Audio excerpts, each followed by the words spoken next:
Olá, internautas do planeta Terra. Estamos hoje inaugurando o programa O Inédito Viável. Olha só, programa O Inédito Viável vai estar com você aqui toda semana, trazendo sempre uma pauta incrível com um convidado especial.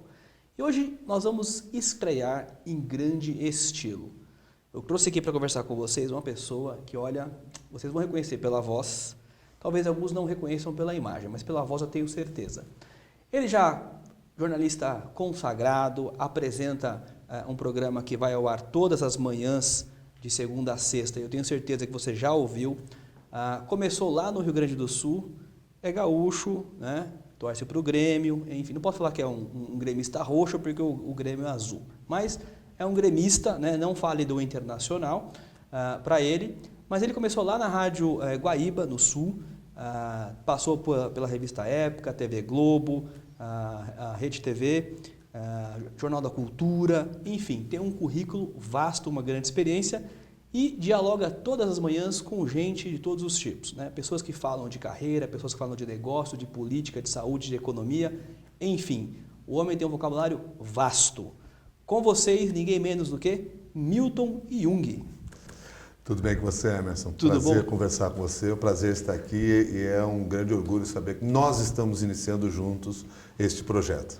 Que bom que você aceitou o nosso convite, eu te agradeço bastante. Eu tenho certeza que nós vamos fazer uma parceria aqui bastante duradoura. Eu tenho certeza que todos vão ficar muito felizes com o nosso bate-papo. E aceitei porque conheço o seu trabalho nessa área de desenvolvimento de carreira e sei da profundidade com que você faz esse trabalho. Então, por isso que eu reitero a ideia de que é um grande prazer estar com você, dando o pontapé inicial nesta ideia. Legal, muito bom. Bom, eu queria começar esse bate-papo, Milton, com a seguinte pergunta, né? Lembrando aqui um grande comunicador, Chacrinha, né, Abelardo Barbosa, que dizia que quem não se comunica se estrumbica. Você, em parceria com a Aline Quirilos, escreveu um livro sobre comunicação, né? Comunicar para liderar, ou liderar para comunicar. Comunicar para liderar. Comunicar para liderar. Para a gente não errar, está aqui, tá? Recomendo o livro que vocês adquiram, é muito bom, tem muito conteúdo interessante aqui. Bom, relembrando o Chacrinha então, né? Quem não se comunica se estrumbica, você como profissional da comunicação, é isso mesmo? E desde aquele tempo, vejam que o nosso filósofo Chacrinha já nos ensinava isso e o tempo só mostrou que ele tinha razão. Hoje, cada vez mais, dentro do ambiente corporativo, principalmente, a comunicação é fundamental. Mas não só dentro do ambiente corporativo. Eu tenho absoluta certeza de que boa parte dos problemas que nós enfrentamos no nosso cotidiano está, de alguma maneira, relacionada à falta de comunicação, à dificuldade das pessoas dialogarem, compreenderem-se e entenderem o que o outro está falando. E a comunicação é isso. A comunicação tem este papel fundamental, se você olhar para o próprio nome, é tornar comum uma ideia, uma única ideia, tornar comum um pensamento, tornar comum um pensamento em torno daquilo que você acredita, das suas crenças. E necessariamente a gente precisa desenvolver estratégias para isso. Eu sei que a gente pensa que aprende facilmente a falar com o outro e acha que só falar é comunicar. Não é. Comunicação é um conhecimento, é uma competência muito mais completa que exige estratégias. Por isso, inclusive, que Leni Quirilos, que é uma fonoaudióloga, e eu, que sou um jornalista, nos unimos para escrever esse livro. Esse livro, na realidade, Emerson, é resultado de um projeto que nós dois já vimos desenvolvendo há bastante tempo em diferentes áreas. Nossas carreiras se cruzaram em diferentes momentos, nós sempre discutíamos sobre a importância da comunicação, cada um na sua área. Ela no consultório, na escola, na academia, eu dentro da redação, principalmente dentro da redação, e entrevistando pessoas. Cruzamos essas informações, cruzamos esse conhecimento e percebemos que nós tínhamos algumas coisas em comum. Entre elas, a crença de que a comunicação é fundamental para unir pessoas. Legal. Você fala no livro, inclusive, que o líder tem 3 características principais que sempre aparecem, né? Que a comunicação é uma delas, flexibilidade e equilíbrio. Então, quer dizer, flexibilidade, equilíbrio e comunicação. Com esses 3 eu consigo liderar?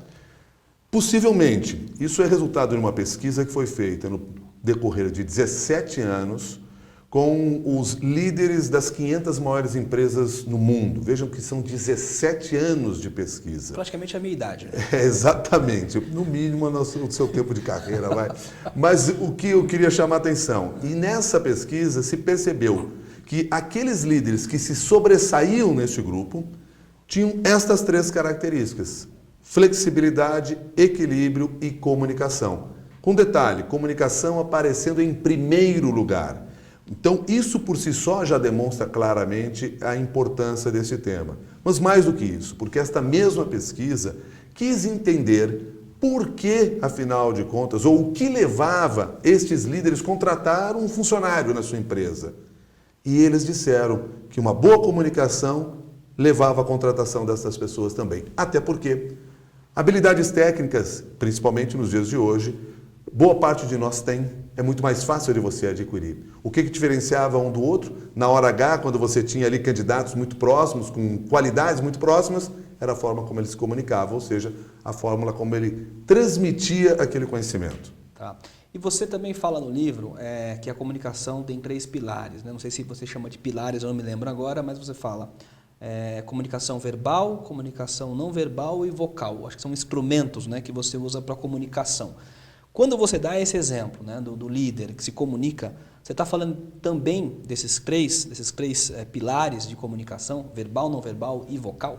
Porque a comunicação é esta série de ferramentas que nós devemos utilizar. Por isso eu disse ali no início que às vezes a gente pensa que comunicar é apenas falar. A fala é apenas um dos elementos da comunicação. E nós já verificamos historicamente com pesquisas que são clássicas nessa área, tem um estudo feito em 1967 até 1969 por Albert Mehrabian, que era da UCLA.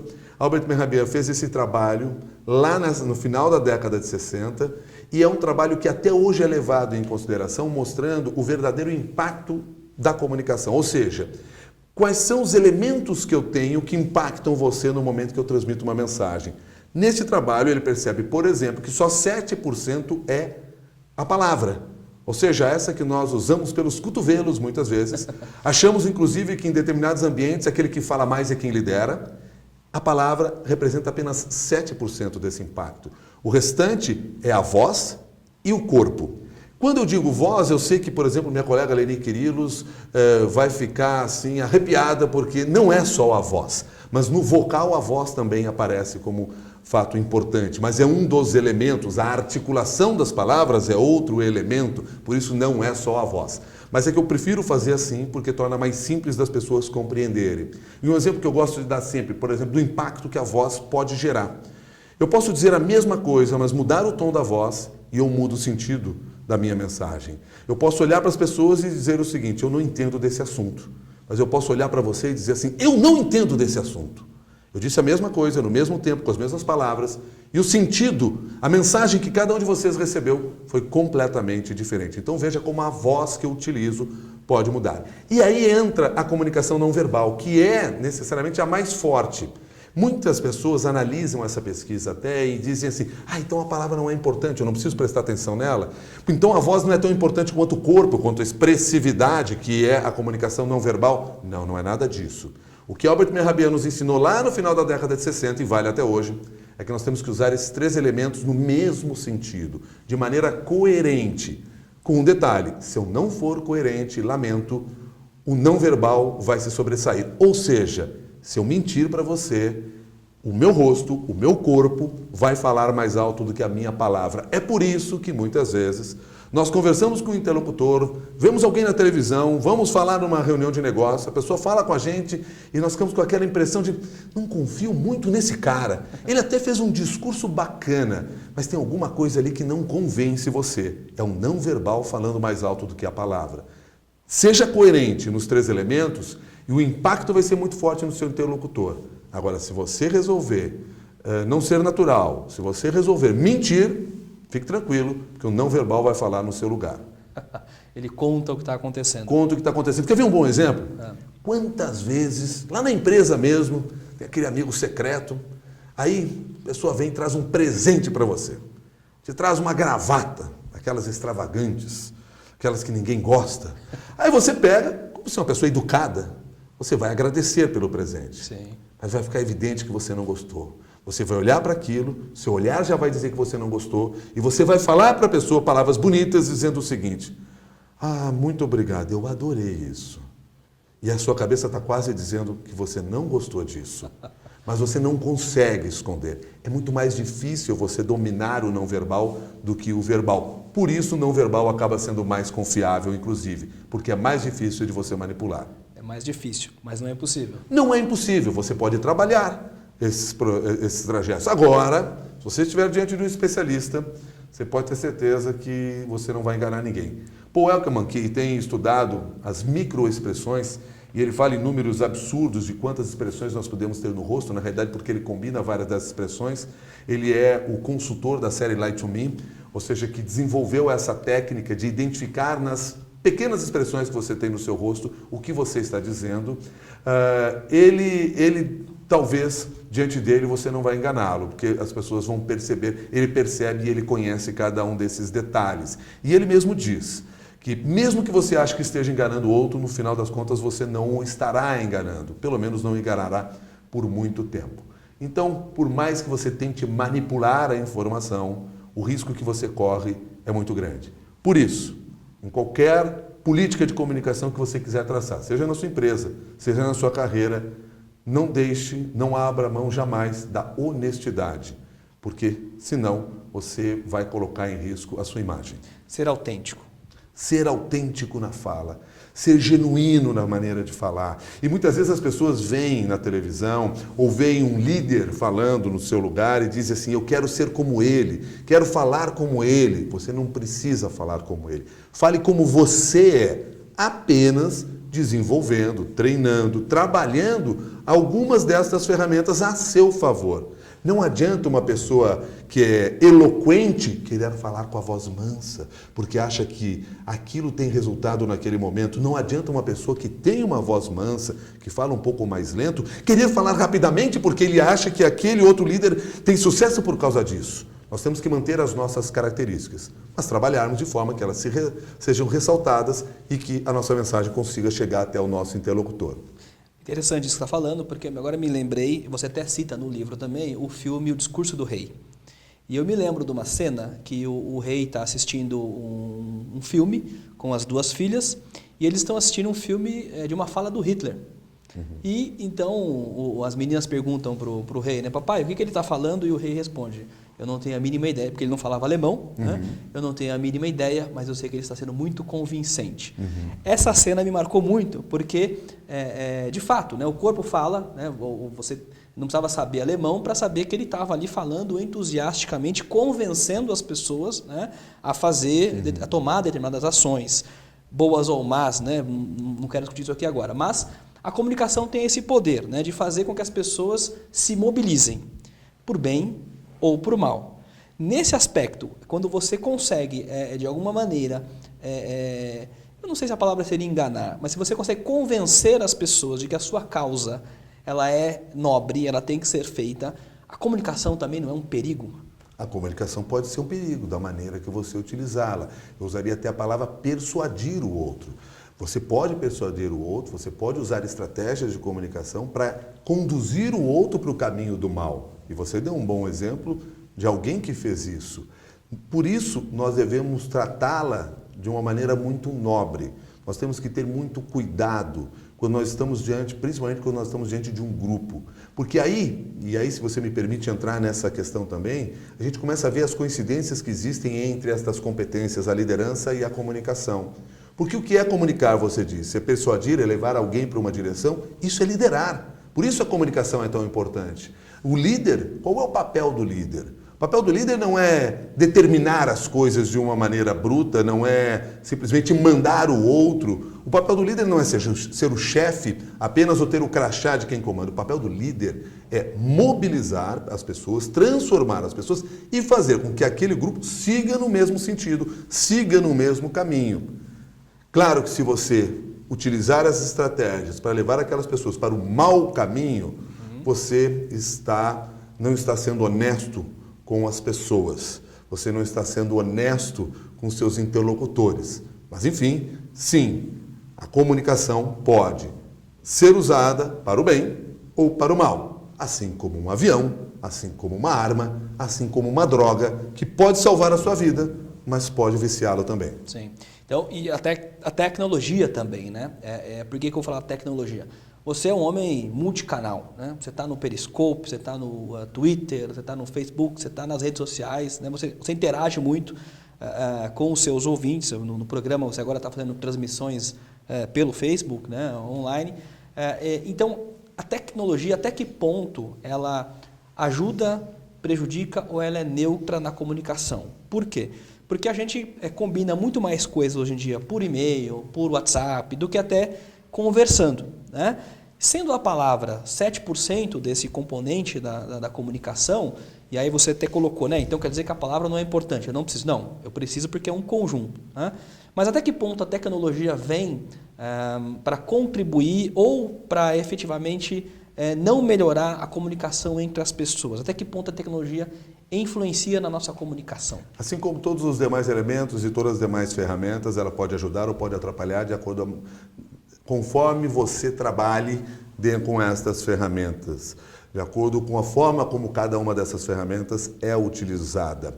Você se refere aqui à utilização dos vários canais de comunicação.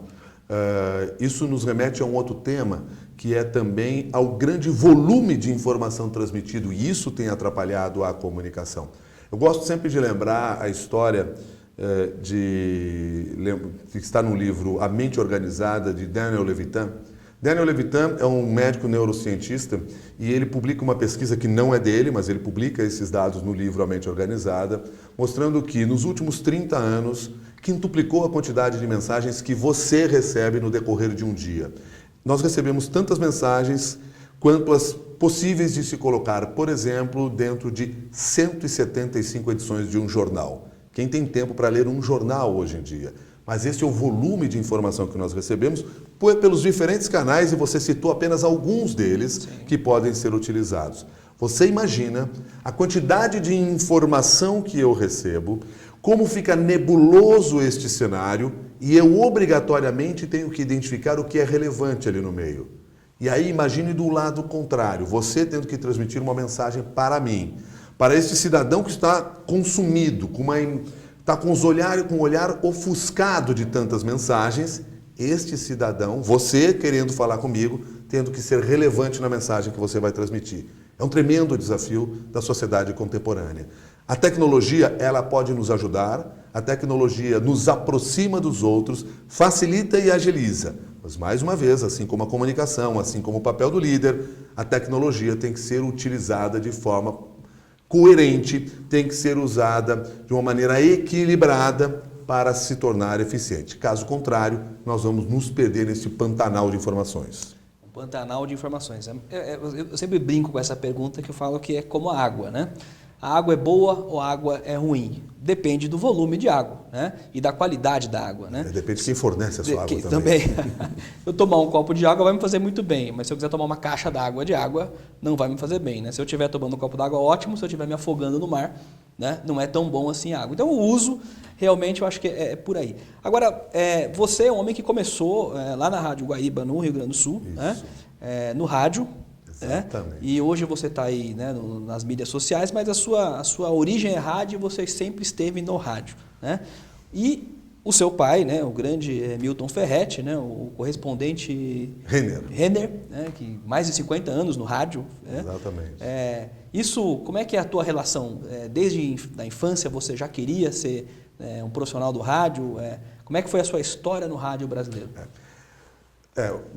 Eu tenho o mesmo nome que o meu pai, eu sou Júnior, sou Milton Ferretti Jung Júnior. Aliás, já me falaram que te chamavam de Miltinho em algum momento. Miltinho e Milton Júnior. Eu vim para São Paulo para trabalhar como Milton Júnior, e só aqui que eu troquei e assumi o Jung, com a permissão do meu pai no Rio Grande do Sul. É que Júnior e Jung, né? Se você traduzir a palavra Jung, né? Jung em alemão é praticamente jovem, a mesma né? coisa, né? Mas eu sou quase uma redundância. Mas, enfim, meu pai é um homem, sim, ele é um homem sempre ligado, que sempre foi ligado ao rádio, desde muito jovem trabalhava, e fez com que eu frequentasse as redações de rádio. Mas eu não frequentei só as redações de rádio. Eu, desde pequeno, frequentei a redação de jornalismo de uma maneira mais ampla. Por quê? Porque, assim como eu sou filho de um jornalista, eu também sou sobrinho de um jornalista e afilhado de um jornalista. Aos finais de semana, muitas vezes, meu pai me levava para a rádio e eu descia no mesmo prédio onde ficava a emissora em que ele trabalhava, que era a Rádio Guaíba de Porto Alegre, para a redação do jornal, o Jornal Correio do Povo, onde o meu tio trabalhava. E eu ia com ele lá para as oficinas, porque ele fazia o fechamento do jornal na edição de sábado, que ia depois para o domingo, na edição de domingo, na realidade, fazia o fechamento no sábado à noite. Então eu vivia neste ambiente do jornalismo e fiz isso desde muito pequeno. Uma das curiosidades assim da minha infância é que eu jogava bola com papéis que eram enrolados, laudas de jornal, que eram todas amassadas, transformadas numa bola, passava durex em volta e as pessoas, colegas do meu pai, ficavam me distraindo enquanto ele apresentava o correspondente Renner, que era um noticioso, uma síntese noticiosa. Você não brincava de bola de gude, você brincava de bola Não de brincava jornal, de bola de gude, brincava de bola de jornal, exatamente. Então, assim, eu era muito pequeno, eu já ia para a rádio e ia para o jornal também. Depois de um certo tempo, porque naquela época tinha uma curiosidade, o estúdio de rádio, ao contrário de hoje, o estúdio de rádio era um lugar sagrado. Até pela qualidade do microfone, o silêncio tinha que ser total naquele ambiente. E sem querer entregar a sua idade, me disse, é década de 80? Eu estou falando bem antes disso. Década de... Estou falando bem antes disso, porque eu me formei em 85. Tá. Eu tenho hoje 53 anos. Eu me formei em 85.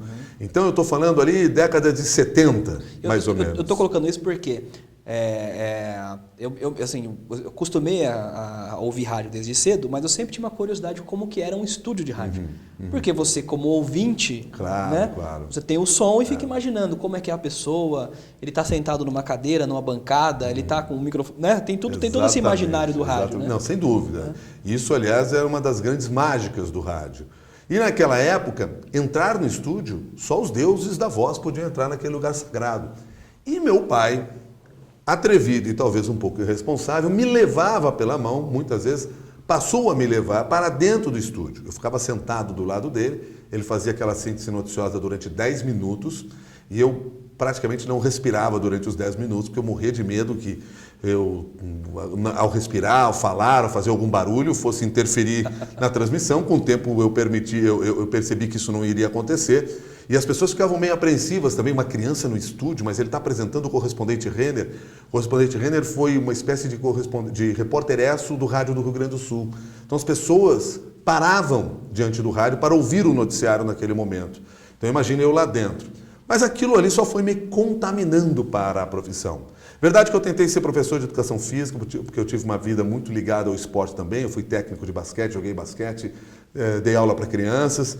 Tentei fazer educação física, mas ao mesmo tempo eu passei no jornalismo e acabei ficando no jornalismo porque era esse o meu destino. Você disse o seguinte... Seu pai também narrava... Meu pai também narrava Fórmula futebol. 1, narrou futebol, principalmente narrou corridas durante muito tempo, até um fato lamentável que foi a morte de um colega deles durante a transmissão, porque era um colega deles que era muito amigo do meu pai, que corria Fórmula de marcas, que são aqueles carros, aqueles protótipos lá em Tarumã, no Rio Grande do Sul, que eles corriam. Houve um acidente na frente da cabine da rádio onde eles transmitiam e ele acabou morrendo. E a partir daquele momento eles pararam de transmitir, o pai nunca mais quis transmitir também, mas ele sempre esteve ligado ao esporte, narrou futebol durante muito tempo, depois foi narrar futebol na televisão também, então ele sempre teve essa ligação muito forte com o esporte. Mas eu queria só acrescentar aqui, porque você diz assim, você sempre esteve ligado ao rádio. Na realidade foi uma coisa curiosa, porque eu comecei no rádio, realmente, e hoje tenho minha carreira muito relacionada ao rádio, mas teve um meio tempo em que eu saí da emissora de rádio, saí da Rádio Guaíba de Porto Alegre, fui trabalhar em jornal, fui trabalhar em televisão. Eu vim para São Paulo em 1991 para trabalhar na TV Globo, fui para a TV Cultura, Rede TV, Portal Terra. E voltei para o rádio em 98, quando fui convidado para a CBN. Foi uma retomada do rádio. E aí sim, de lá, eu não saí mais e espero permanecer aí enquanto o rádio me suportar ou houver espaço no jornalismo para se fazer o trabalho, que é esse trabalho que eu realizo hoje.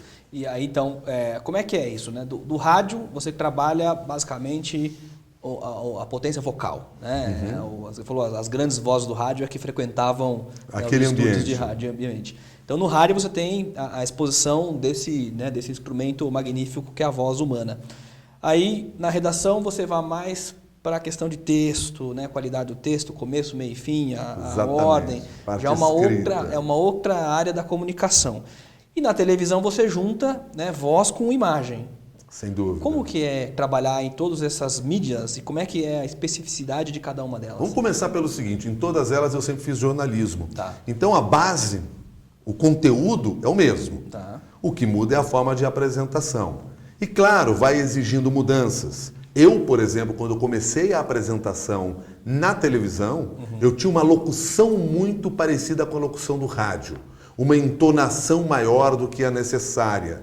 A televisão, ela exigia um intimismo maior com a câmera. E eu fui desenvolvendo isso. Não me pergunte como eu fui desenvolvendo isso. Fui desenvolvendo assim na prática, no dia a dia, aprendendo, olhando, revendo, ouvindo outras pessoas. Eu não fiz um curso específico para apresentar em televisão. Agora, a gente tem que tomar muito cuidado no seguinte, porque nós temos uma ideia do rádio, que o rádio é necessariamente a voz. Você vai lembrar daquela pesquisa que nós falamos de Albert Mehrabian. Sim. O rádio é expressividade também. Tanto é verdade que boa parte, ou parte do programa que eu apresento na Rádio CBN, hoje, o Jornal da CBN, que vai ao ar das 6 às 9h30 da manhã, eu apresento em pé. Uso aquele microfone que nós costumávamos chamar de um microfone da Madonna, que hoje já não é mais a referência, mas enfim, uso aquele microfone e apresento em pé, porque falar em pé dá muito mais expressividade. Tanto é que eu recomendo às pessoas que quando vão dar palestras, deem palestras em pé, jamais o façam sentado, não sejam reféns daquelas mesas cerimoniosas que nos organizam para os eventos e nos prendem e nos tornam reféns daquele momento. Levante e vá conversar com as pessoas. Você vai conseguir respirar melhor, vai ser muito mais saudável e vai ter mais expressividade, inclusive no rádio. Você vai conceder uma entrevista no rádio pelo telefone e você acha que não tem que cuidar da sua postura, é um engano. Dê entrevista com os 2 pés para o alto, dê entrevista deitado, para você ver o desempenho da sua voz. Eu até brinco e digo assim, você vai dar uma entrevista lá na Rádio CBN de manhã, acorde cedo, tome banho, escove os dentes, penteie o cabelo e se vista como um entrevistado. Poxa, mas eu não posso dar uma entrevista de pijama, se você quiser você pode. Mas lembre-se, a roupa vai impactar o seu espírito na hora da fala. E nós necessariamente temos que estar muito bem concentrados naquela figura que nós estamos transmitindo, que é a do entrevistador. Então, mesmo no rádio, todos os demais elementos são importantes. Eu gostei da dica, ó. Fica atento, hein? Ó. Vai dar entrevista, se for de manhã, acorda cedo, faça a sua rotina normal, se prepare. Se prepare. E Você agora... já viu, você já ligou para pessoas que estão acordando naquela hora? A sua voz ela ainda está pastosa, o seu ânimo não é o mesmo que você deveria ter, o seu comportamento é diferente. Você não pode abrir mão disso. Então, conscientize-se desse papel importante que você tem para transmitir uma mensagem. Lembre-se, amarre suas mãos e tente dar uma entrevista. Não dá uma entrevista, amarre suas mãos e tente falar, para você ver a dificuldade que isso vai gerar na sua voz. Solte suas mãos e passe a falar, você vai falar diferente. Outra dica aí, hein? Solte as mãos. Milton, e uma dica para a voz? O que é? Tem um remedinho que você traz debaixo do paletó? A minha amiga Leni Quirilos, fonoaudióloga, que é especialista nesse assunto, ela sugere, no mínimo, que você, antes de falar ou antes de ter uma maratona de fala, que você aqueça a sua voz. Geralmente os profissionais não enfrentam muito problemas com isso, profissionais de uma maneira geral, porque você acorda logo cedo na sua casa, você vai tomar café, você vai ler um jornal, você pega o carro, vai se deslocar até chegar ao trabalho, você teve tempo para aquecer a voz, independentemente de fazer qualquer exercício. Mas profissionais da voz, no meu caso, por exemplo, que apresentam um programa logo cedo, você vai fazer uma palestra imediatamente, você tem que pensar na questão do aquecimento. São pequenos exercícios que você pode fazer, ou até mesmo cuidado para logo de manhã não falar muito alto, porque o desgaste da voz é como fazer ginástica. Você não vai começar uma corrida já no pique, porque você vai sentir a sua musculatura, vai fadigar. Vai acontecer o mesmo com a nossa corda vocal. Então o aquecimento prévio é sempre importante quando você vai conversar, principalmente quando você vai ter um desgaste maior da sua voz. Há outros cuidados, como da articulação. Você tem que, sempre que possível, hidratar a sua garganta. São coisas pequenas que você pode fazer. E outras, como jamais fumar em nenhuma situação. Além de todos os males que você sabe que o cigarro pode causar, ele comete um mal tremendo na sua garganta, nas suas cordas vocais. Cuidado com o remédio que você toma. Às vezes as pessoas, até porque vão se deparar com uma situação de tensão, uma negociação, resolvem tomar um remédio para tranquilizar. Impacta a maneira que você fala. Isso pode gerar problemas, vai impactar a sua própria mente. Então, cuidados básicos como esses são suficientes. Agora, se você quer exercitar isso de uma maneira mais aprofundada, sim, há vários especialistas, fonoaudiólogos nessa área que trabalham com isso. E a mudança é impressionante. A melhora que você pode ter é incrível. Mesmo que você não seja um palestrante, mesmo que você não seja um radialista, ou um jornalista, ou um professor na sala de aula. Eu falo do professor na sala de aula porque ele também é um profissional da voz. Sim. Mas lá na sua empresa, você vai liderar um grupo, você vai conversar com as pessoas numa reunião, ter atenção voltada para a maneira como você fala, como você articula as palavras, dá ênfase, e isso a fonoaudiologia nos ajuda, é fundamental. Então exercite isso, busque especialistas, porque você vai perceber a sua melhora na relação com outras pessoas. Então, mais uma dica, Milton Jung adverte, consulte sempre um fonoaudiologista. É mais ou menos isso. Eu sou um fã de fonoaudiólogos, ou no caso de fonoaudiólogas, porque essa é uma profissão muito curiosa, dificilmente você vai encontrar homens exercendo. Geralmente são mulheres que exercem. E na minha carreira, eu sempre trabalhei com fonoaudiólogas. É interessante isso, porque eu estou pensando aqui, eu já fiz algumas coisas com fono também, por conta de melhorar a dicção, essas coisas, e realmente as consultas que eu fiz sempre foram com mulheres, mas não tinha me atentado... E a gente tem uma ideia da fonoaudiologia muito com a questão terapêutica, no sentido, eu tenho um problema na corda vocal, então vou trabalhar com a fonoaudiologia. Não, você pode não ter problema nenhum na corda vocal, e tomara que não tenha, mas ela vai ajudar você a se expressar melhor, porque ela não vai trabalhar só a voz. E também é uma questão preventiva, não é isso? Sem dúvida. Se eu preciso desenvolver melhor a minha comunicação, nada melhor como tratar com um profissional. Milton, nós vamos chamar um intervalo, mas antes do intervalo eu queria deixar aqui um trechinho que você coloca no livro, que é um poema do Mário Quintana, que diz o seguinte: é tal a sua pressa de comunicação que eles se esquecem de aprender primeiro a expressar-se. Eu queria que quando a gente voltar do intervalo, você falar um pouquinho do que é isso aqui. É tal a sua pressa de comunicação que eles se esquecem de aprender primeiro a expressar-se. Voltamos daqui a pouquinho.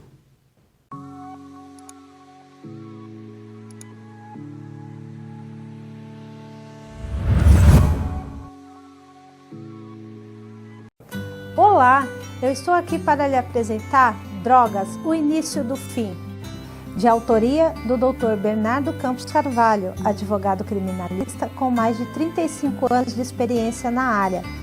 Sabemos que a informação é a maior prevenção. Esta obra é uma ferramenta muito importante no combate às drogas, rica em conhecimento, informação e com depoimentos de ex-usuários que já sentiram na pele o sofrimento do vício. O livro tem por objetivo mostrar que há sempre uma saída. Basta querer e jamais perder a esperança.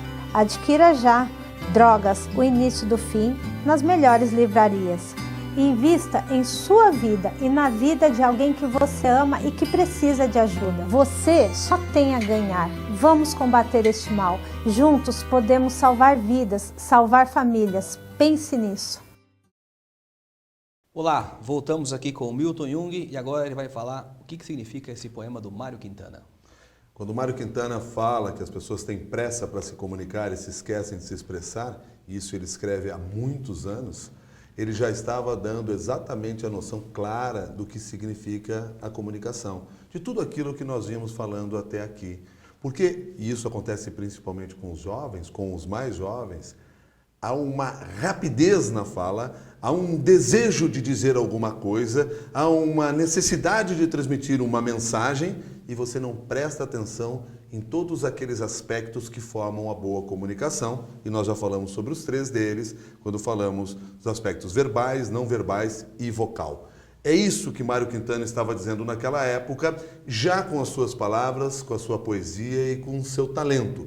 Muitas vezes nós queremos dizer alguma coisa para o outro muito rapidamente e nós esquecemos, por exemplo, de dar ênfase no que nós gostaríamos que o outro prestasse atenção. Então isso é importante. Por isso a gente sempre fala da boa articulação, da melodia, da ênfase em que você dá em determinadas palavras, porque eu posso dizer para você aqui o seguinte, que uma comunicação eficiente é uma comunicação simples, direta e objetiva. Eu falei rapidamente uma informação importante para você, mas eu não deixei claro nesta nossa conversa o que realmente é importante. Eu deveria ter dito para você que uma comunicação eficiente tem que ser simples, direta e objetiva. E no momento que eu fiz isso, eu fiz você prestar atenção nas 3 palavras que eu considero fundamentais nessa mensagem. E aí eu estou me expressando. Mário Quintana já fazia de maneira genial isso há bastante tempo. E ele, como ninguém, sabia se expressar. Sabe que das boas coisas que eu tive na minha vida, na minha infância, foi que naquelas idas, lá na Rádio Guaíba de Porto Alegre, ou lá no Correio do Povo principalmente, quando eu era muito pequeno, eu encontrava Mário Quintana na redação. Ele tinha um hábito de todo sábado à noite, ele queria ler o jornal de domingo em primeira mão, e ele chegava na redação à noite, ficava sozinho, enorme de uma redação, diante de uma máquina de datilografia com um jornal. Geralmente, quando eu o encontrava, sabe o que ele estava fazendo? Palavras cruzadas. O jornal Correio do Povo tinha um modelo de palavras cruzadas genial, bastante difícil de ser feito, e ele preenchia aquela palavra cruzada. E um dia ele comentou para mim e para o meu pai, dizendo o seguinte, que ele achava genial a pessoa que criava aquela palavra cruzada. E eu fiquei pensando, mas gênio é você, Mário Quintana. Mas ele dizia que sou um gênio para conseguir cruzar aquelas palavras daquela maneira e dar algum sentido. E eu tive o prazer de conhecer o poeta Mário Quintana, ainda vivo, que é uma pessoa genial. Não por acaso ele está aí, logo na abertura do meu livro. Que honra, né, conhecer Mário Sem Quintana. dúvida, né? sem dúvida. Bom, o gaúcho tem eu acho que uma proximidade maior com o jornal. Eu acho que é o do estado brasileiro que mais consome jornal escrito, né? É o povo gaúcho. Tem alguma... O que é? Na água que está essa fórmula? Isso é muito relativo, Emerson, porque também se diz que o gaúcho ouve muito rádio. Curiosamente, quando você pega estas brincadeiras que circulam pelo Facebook, frases que só o gaúcho diz, uma das primeiras frases é eu ouvi no rádio. Porque o rádio foi um veículo muito forte na história do Rio Grande do Sul. Mas sim, se consome informação de uma maneira geral, isso está muito ligado à própria formação do Estado. Provavelmente, eu não sei se hoje se consome mais jornal no Rio Grande do Sul do que em outros estados brasileiros, mas certamente se consome um volume de informação muito grande pelos diferentes canais, em função, muito provavelmente, à própria formação cultural do povo gaúcho. Mas não saberia dar uma outra explicação para você do que levaria a isso. Mas certamente é uma boa notícia. Quando eu vou para... Não, a questão é, quando eu ando assim meio down, vou para Porto Alegre, Bar Trilegal. Não é isso? Sem dúvida. Isso, Cleito e Cledir. Cleito e Cledir. É isso mesmo? Mais ou menos. Como Mais que ou é? menos. Olha, eu gosto muito de Porto Alegre. Eu nasci em Porto Alegre, que é na capital. Minha família é de lá, meu pai mora lá, meu irmão, minha irmã moram lá. O Grêmio é de Porto Alegre e eu sou apaixonado pelo Grêmio. Mas eu estou em São Paulo desde 1991 e construí a minha família na cidade de São Paulo. Minha mulher é paulistana, meus filhos nasceram aqui. Então eu tenho um apreço por São Paulo e pelas oportunidades que São Paulo me deu, até para construir uma carreira diferente da do meu pai, porque estando no Rio Grande do Sul, necessariamente eu estaria sob o guarda-chuva dele, por todos os motivos que nós sabemos. Ele é jornalista, eu tenho o mesmo nome que o dele, e São Paulo me deu essa oportunidade de me diferenciar na carreira, de tocar uma carreira por minha conta e risco. E foi um risco quando eu vim para cá. Mas, claro que eu gosto de Porto Alegre, tenho muito carinho por Porto Alegre, mas não sei se eu trocaria hoje São Paulo por Porto Alegre mais. Talvez, amanhã, quem sabe, eu pense de maneira diferente.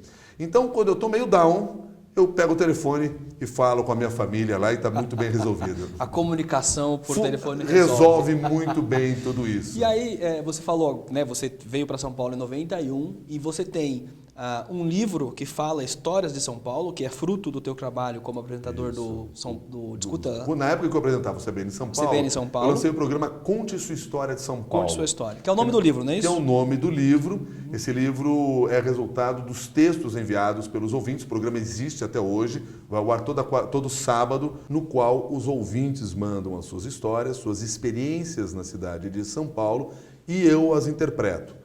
No início, eu fazia a leitura ao vivo e a sonorização do quadro também era feita ao vivo. Depois nós passamos a gravar e ele passou a ser semanal. Então, todo sábado, logo depois das 10h30 da manhã, dentro do quadro, dentro do programa CBN de São Paulo, nós temos um capítulo da nossa cidade contada pelos próprios ouvintes. Tá bom. Então, você tem, né, um livro contando um pouco da história de São Paulo sob a ótica dos ouvintes. E você também tem o Adote um Vereador, né? Que é um programa, é uma rede. Conta um pouco como é que foi a iniciativa para isso, né? E como é que isso funciona. 2008, logo depois da eleição municipal, como teremos também neste ano de 2016, em 2008, logo depois da eleição municipal, 2 dias depois do paulistano ter ido à urna, eu leio a nominata dos 55 vereadores eleitos na capital paulista. E imediatamente os ouvintes começam a escrever para mim, dizendo o seguinte: eu não reconheço esses caras. Quem os elegeu? E eu lembrei a todos o seguinte: fomos nós. Nós fomos às urnas, votamos, e eles foram os mais votados ou os que tiveram quociente eleitoral suficiente para assumir uma cadeira na Câmara. Independentemente do que a gente ache deles, eles serão responsáveis pela cidade de São Paulo nos próximos 4 anos. Eles vão fazer as leis na cidade, eles vão fiscalizar o executivo e, com detalhe, farão tudo isso com o nosso dinheiro. Portanto, se você não elegeu nenhum desses vereadores, adote um vereador. Foi a ideia que eu lancei naquela época. Imediatamente algumas pessoas decidiram aderir. O que é adotar um vereador? É escolher um entre os 55, a partir do critério que você bem entender, e passar a acompanhar o trabalho dele no decorrer dos 4 anos. De preferência, levantar as informações, identificar quais são os projetos de lei que ele apresentou, quais que ele conseguiu realmente tornar lei, quais são as ideias que ele defende no parlamento, qual é o comportamento dele nas diferentes comissões temáticas, o comparecimento dele. E todas essas são informações que de alguma maneira você vai encontrar na internet. Com mais ou menor facilidade, você encontra hoje na internet. Mas se você quiser ir além, você pode ligar para o gabinete do vereador, fazer perguntas para ele, deve fazer isso, cobrar posturas dele sobre os diferentes temas, os temas que você considera importantes para a sua cidade. Se você quiser ir mais além ainda, você pode ir à Câmara Municipal, assisti-lo e conversar com ele. Ou seja, a ideia do adotar é que você passe a controlar, monitorar, fiscalizar a ação do vereador. De preferência, pegando estas informações que você coletou e colocando nas redes sociais, pelos diferentes canais. Pode ser pelo Twitter, pelo Facebook, na página do Adote um Vereador na internet, adoteumvereadorsp.com.br. Enfim, o importante é que você se aproxime do parlamento para entender o que eles estão fazendo e para interferir nos negócios do parlamento. E o melhor exemplo que eu tenho para passar a você da importância dessa proximidade, aconteceu com um dos integrantes, e eu poderia trazer outros exemplos, mas prefiro focar nesse, um dos integrantes do Adote um Vereador, de tanto encaminhar mensagens para um vereador que ele escolheu, que não era o vereador que ele tinha votado. Esse vereador um dia disse o seguinte: essa sua sugestão é muito boa, eu vou transformá-la em projeto de lei. Foi transformado em projeto de lei, foi votado e foi aprovado e transformado em lei na cidade de São Paulo. Então veja que a ideia de um eleitor só conseguiu ser transformada em lei, graças a esse canal de comunicação que foi aberto. A rede Adote um Vereador hoje, ela não se concentra em um ou outro vereador, a ideia é acompanhar o legislativo de uma maneira geral, e a ideia que surgiu na cidade de São Paulo passou a impactar outras cidades, ser reproduzida em outras cidades com outros modelos, inclusive. Mas o foco é o seguinte: você tem que olhar para o que o parlamento faz, independentemente da sua opinião sobre aquele parlamento. Porque você não pode dar um cheque em branco para o seu representante e dizer o seguinte: faça o que você quiser neste mandato. Não. Nós temos que monitorar, fiscalizar, controlar os vereadores e compartilhar essa informação. Porque daqui 4 anos, quando a gente tiver uma nova eleição municipal, você poderá ter uma avaliação melhor sobre o seu representante. E vai poder defender a ideia de: vale a pena mantê-lo ou está na hora de eu procurar uma outra pessoa? Essa proximidade, essa busca da informação, certamente fará com que o papel do cidadão seja mais importante e interfira nos destinos da sua cidade. Esta é a ideia da rede Adote um Vereador. Muito bom. Como é que é? Adote um Vereador? Adote um Vereador, sp.com.br. sp.com.br. Vale a pena conferir. Milton, e pegando um gancho desse Adote um Vereador em São Paulo, a gente tem muita notícia, quem acompanha a TV ou mesmo rádio, muita notícia de Brasília, né? Fala-se muito dos congressistas, agora na questão da votação na Câmara do impeachment, né? Todo aquele teatro que houve, né? Em nome de Deus, em nome da família, tudo aquilo, o pessoal, não, mas isso não me representa, etc. e tal. A pergunta que eu faço é a seguinte: a gente é muito distante da política local, aquela que de fato impacta a vida do cidadão, que é na cidade, no vereador, porque às vezes eu sinto assim que a mídia ela foca muito em Brasília, mas Brasília talvez muito pouco reflita de fato na vida do cidadão comum. Eu acho que as políticas municipais elas impactam mais do que as federais. É isso mesmo? Existe esse... Como é que funciona esse foco da mídia e esse talvez foco do cidadão e acaba esquecendo um pouco de fiscalizar a política da sua própria cidade? Há uma frustração do eleitor, há uma frustração do cidadão em relação à forma como a política é exercida. E esse afastamento é natural, não apenas nas câmaras municipais, nas assembleias legislativas e no Congresso Nacional também. Sim, é verdade que os meios de comunicação acompanham muito mais o trabalho no Congresso Nacional, até porque nós estamos falando de um tema nacional. Agora, se você for para as regiões, para os estados, você vai perceber que há uma proximidade maior em relação à Câmara Municipal. Aliás, uma das coisas que me incomodam muito em São Paulo é que nós praticamente não olhamos a Assembleia Legislativa. É uma casa fraca, fraca pela qualidade dos nossos representantes, fraca pela forma como ela faz política e fraca porque nós não olhamos e não cobrimos esse assunto do ponto de vista do jornalismo. Agora, independentemente do que o jornalismo, do que os meios de comunicação fazem, você como cidadão tem que ter interesse nisso. E sim, é verdade, a discussão na cidade, ela pode ser muito mais direta e impactante na sua qualidade de vida. O debate que acontece dentro da Câmara Municipal, ele é extremamente importante. É muitas vezes uma decisão tomada lá que vai fazer com que muito mais ônibus passem na porta da sua casa, faça muito mais barulho, faça com que o seu imóvel seja desvalorizado e com que você tenha que vender aquele imóvel por uma pressão do mercado imobiliário.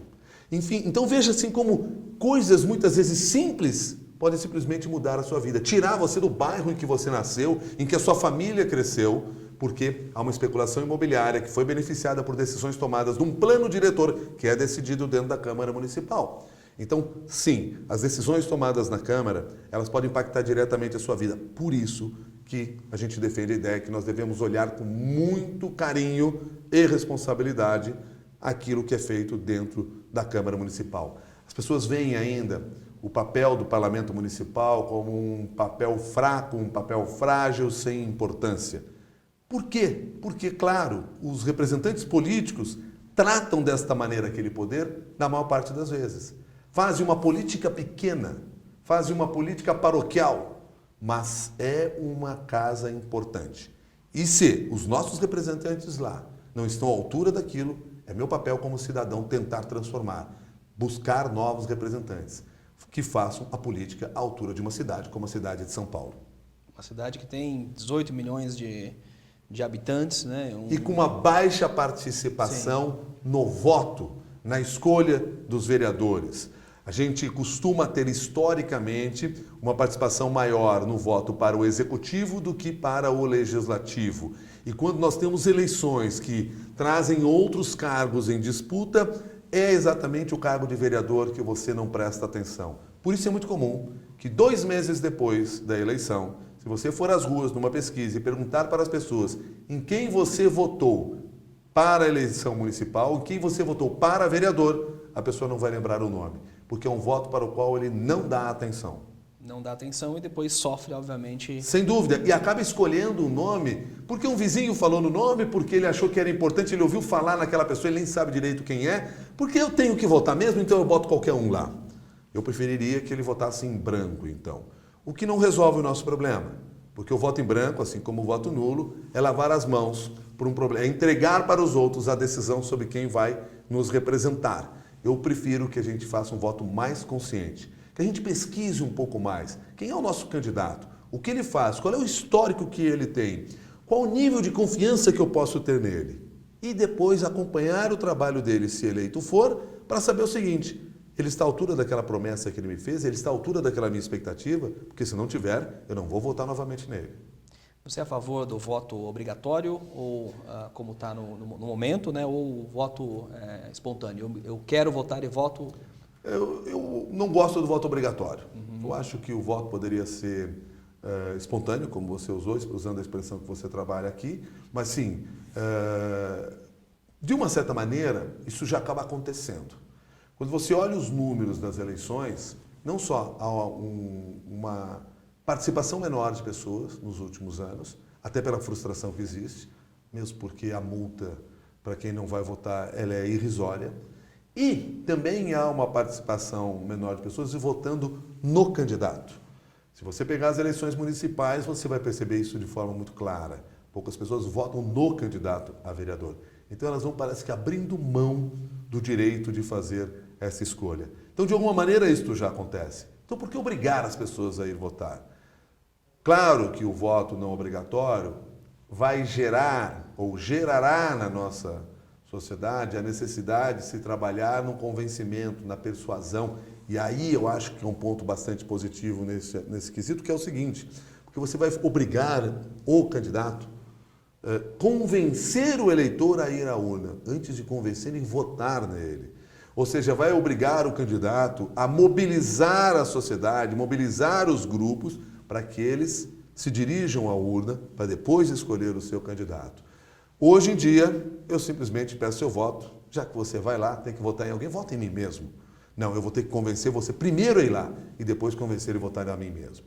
E aí, obviamente, que entra muita gente desqualificada no processo, né? Isso, muita gente que tem propostas que não são discutidas no município, né? Por exemplo, candidato a vereador prometendo pena de morte, né? Sendo pena de morte uma causa pétrea da Constituição. Dentre outros vários fatores. Né? Só um deputado federal poderia mobilizar alguém. Agora vamos lembrar o seguinte: antes da própria sociedade fazer essa escolha, os partidos fazem essa escolha.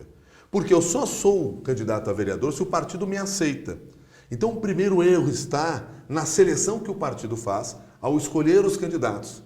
Se esta seleção fosse mais bem qualificada, tivesse pessoas mais engajadas na causa daquele partido, se é que o partido tem alguma causa, enfim, se isso acontecesse, certamente ficaria mais fácil a minha escolha.